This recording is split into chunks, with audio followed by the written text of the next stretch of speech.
राम राम मंडळी. एकीचे बळ काय असते हे आज आपल्याला प्रत्यक्षात बघायचं आहे. एकजुटीनं शेतकऱ्यांनी ग्रुप शेती केली तेव्हा एकमेकाचं मनोगत जाणून घेतलं तर त्याच्यातून शेतकऱ्याला काय काय फायदा आहे हे आज आपण बघणार आहे. आज आपण एका प्लॉटवर आलेलो आहे बागेच्या, आणि आपल्या बरोबर काही शेतकरी मंडळी आहेत, तर त्यांच्याशी आपण आता मनोगत साधणार आहे. तर चला या माझ्या बरोबर या. चला माध्यमातून आज जे प्रोसेस चालू आहे, जे काम चालू आहे, त्याच्या संदर्भात आपल्याकडे विविध भागातून शेतकरी आलेले आहेत. प्रत्येक शेतकऱ्याचं मनोगत, त्यांची समस्या, त्यांना आलेले अनुभव हे जरा आपण जाणून घेऊया. तर चला आज या भागाचे ओनर आहेत, त्यांच्याशी आपण संपर्क साधूया. नमस्कार. नमस्कार. सर्व शेतकऱ्यांना माझा नमस्कार. आपण ह्या बागेचं मालक आहे, आपलं पूर्ण नाव सांगा. प्रशांत लक्ष्मण केंगार, गाव चोपडी, तालुका सांगोला, तालुका सांगोला, जिल्हा सोलापूर. आता ह्या बागेचं इतरेंची तारीख आहे, पानगळ आहे 1 तारखेची, 1 जानेवारी. याची प्रोसेस तुम्ही काय केली?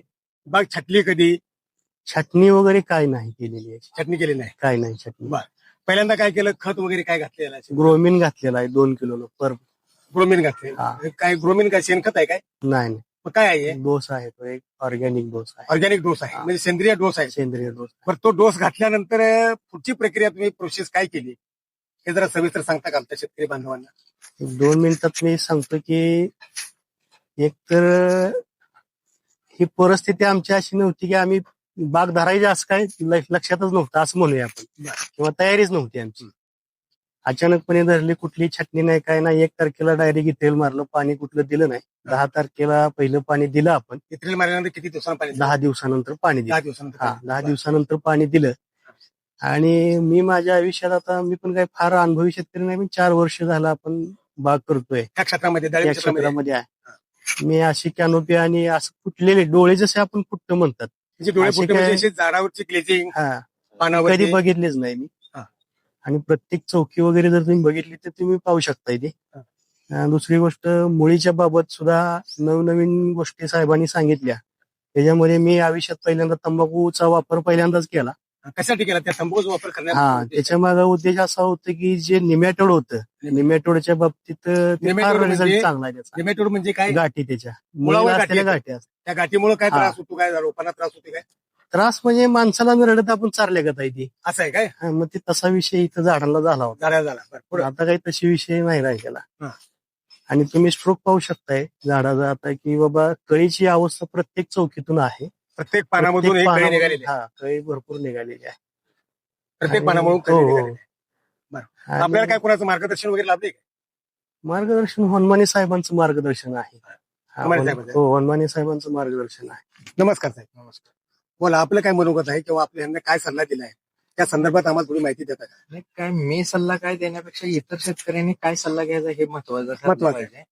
तसं मी आपला प्रोडक्ट आहे म्हणून तो आपण आपला चांगलाच आहे म्हणतो. बरोबर आहे. जरी वाईट असेल तर तो चांगलाच म्हणणार. पण ते तुम्हाला बघण्यासाठी किंवा तुम्हाला पाहून काय तुमचं मन समाधान कितपत झालंय या गोष्टी तुम्ही मला सांगा, मी सांगण्यापेक्षा. प्रत्येकाला प्रत्येकाचा प्रोडक्ट हा चांगलाच वाटत असतो, पण काय जर विकत घ्यायला गेलो तर आपली वस्तू ती चांगलीच वाटत असते.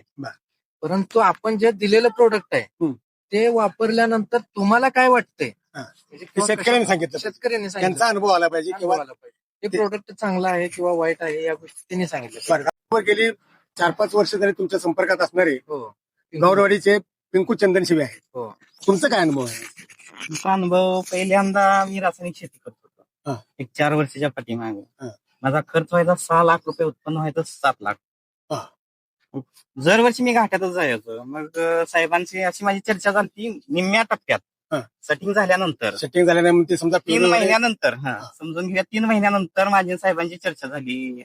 आपल्या बागेत उत्पन्न लई निघत नाही, काय करूया साहेब? साहेबांनी सांगितलं तिथून पुढे तर आपल्या प्रोसेस चालूया. त्यांची प्रोसेस म्हणजे त्यांनी रासायनिक आहे का जैविक आहे? जैविक आहे, म्हणजे ऑर्गॅनिक आहे. ऑर्गॅनिक आहे. आणि त्यांनी सांगितलं की आपण कमी खर्चात चांगलं उत्पन्न करूया. मग त्यांनी सुरुवातीला डोस मी रासायनिकचा काढला होता 40,000चा. मग त्यांनी मला 19,000 त्यांचा जैविकचा डोस दिला. पुढे आणि तसं सांगायचं म्हणजे सगळ्यात महत्वाची गोष्ट की माझ्या बागेवरती 3 कंपनीने डेमो केले होतं. 3 कंपन्यांनी डेमो केला, एक टाटाने केला होता, एक सिजंटावाल्याने केला होता आणि एक साहेबांनी केलेला होता.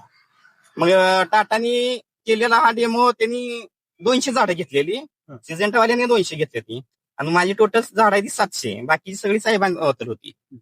मग साईज साठी हे 2 कंपन्यांनी, ही साहेबांनी 3 कंपनीचा डेमो माझ्या बागेवर झाला. तर सरासरी त्याने प्रत्येक डाळिंबाची साईज मोजून घेतली आणि त्या झाडावरती, त्या डाळिंबावरती आम्ही स्टिकर लावलेलं. सरासरी ज्या टायमाला त्यांचं झालं, जेव्हा ती चेक करायला आलती कंपनीवाली, तेव्हा त्यासनी कशातच बदल वाटला नाही. म्हणजे तिन्ही सेम, त्यांनी पण सेमच वाटलं. पण त्यात त्यांनी जे निवडलेलं त्यांची पण साईज तेवढीच होती आणि साहेबांनी हाय रेग्युलर प्रमाण आम्ही करतो. त्यांचं 3 स्प्रे एक्स्ट्रा दिलेलं होतं त्यांनी, कुणी कंपनीवाल्याने आणि टाटावाल्याने. टाटावाल्याने 3 स्प्रे एक्स्ट्रा देऊन देखील तेवढी सेम साईज होती. Same size. मग तुमचा अनुभव काय वाटतो तुम्हाला? माझ्या मते तर आता सध्याच्या कलियुगानुसार माणसांनी रासायनिक शेती करण्यापेक्षा जैविक शेती केलेली सर्वात फायद्याची आहे. आणि जैविक शेतीचा हा फायदा होतोय की भूगर्भाचा कसबा हा कायम राहतोय. दुसरी गोष्ट, निमॅटोडचं प्रमाण फार कमी राहतंय, झाडाचा मर तर येतच नाही, जमिनीचा पोत सुधार, जमिनीचा पोत सुधारून झाडाचा मर, आपण जर निमॅटोड झालं तर झाड कंपल्सरी अन्नद्रव्य घेतच नाही, त्याच्यामुळे निमॅटोड येतच नाही. आणि आले तर येत नसल्यामुळं जमीन व्यवस्थित राहते, सुपीक राहते आणि जमीन नापीक होण्याची तर प्रश्नच येत. ऑर्गॅनिक कर्ब जास्त, ऑर्गॅनिक कार्बन शरीरासाठी सुद्धा चांगलं आहे आपल्यासाठी. आणि निसर्गाचा समतोल राखण्यासाठी सुद्धा ऑर्गॅनिक केलेलं अतिशय चांगलं आहे. तसेच अजून दुसरे आमचे आहेत, सोमेवाडीहून आलेले विटेकर काका आहेत. हे सुद्धा गेली 2 वर्ष झालं साहेबाच्या संपर्कात आहेत आणि त्यांचे देखील आपण अनुभव आता इथे ऐकायचे आहेत. नमस्कार. नमस्कार. नाव सांगा आपलं. चंद्रकांत विटेकर, सोमेवाडी. सोमेवाडी. बोला, कसं काय वाटतंय तुम्हाला साहेबांचं मार्गदर्शन? वाटतंय मार्गदर्शन चांगलंच आहे. मार्गदर्शन चांगलं आहे. पण तुम्ही बी आता रासायनिकच करताय काय? जैविक करताय? म्हणजे रासायनिकला फाटा देऊन, बगल देऊन जैविक केलेल्याचा तुम्हाला काय फायदा झाला? भरपूर फायदा. काय फायदा? भरपूर फायदा म्हणजे फळाची साईज म्हणा, हे सगळ्यालाच की रोपामध्ये काही फरक असेल? फरक आहे. म्हणजे तुम्हाला वाटतंय की रासायनिक करण्यापेक्षा जैविक किंवा म्हणजे ऑर्गॅनिक केलेलं अतिशय चांगलं आहे. बरेच आहेत. अजून आमच्याकडे एक माझ्याच गावचे, चोपडी गावचे आमचे शंकर मेकले, ही गेली 2 वर्ष झाली त्यांच्या संपर्कात आहे, साहेबांच्या संपर्कात आहे.